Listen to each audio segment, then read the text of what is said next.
Meaning of hadrosaur. Hadrosaur. Hadrosaur. Hadrosaur. Hadrosaur.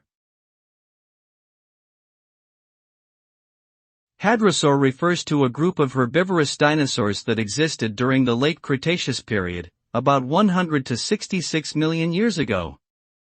The name hadrosaur is derived from the Greek words hadros meaning sturdy or large and sauros meaning lizard.